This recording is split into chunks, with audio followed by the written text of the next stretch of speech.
So in an ideal world, everything runs smoothly. You give someone a quote, they agree to that quote, and you go around there and you do the work. But whilst you're there, you say, right, hang about, look, I've seen this, why has I taken this apart? It's pretty dangerous. Do you want me to do extra now? I'll fix it whilst I'm here, basically. It'll cost you less than a second visit. Yep, no worries, go ahead, get it done. And then you send them the invoice. Hello, Mrs. Smith? Yes, fantastic. You got my invoice. Fantastic, brilliant, no worries. You want it itemised. You want to know every bit of material that I used. Right, okay. You can do option 1.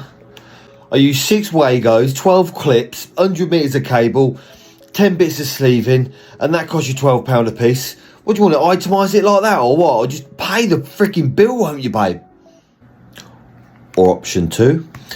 Yes, not a problem. It's going to take me about an hour to get that invoice done, so there will be an hour added on to me itemising the bill for you, if that's okay. It's a bit of a tough situation. What do you want me to do? Write down every Wago, every screw I've used? I haven't got a clue. I have to make it up.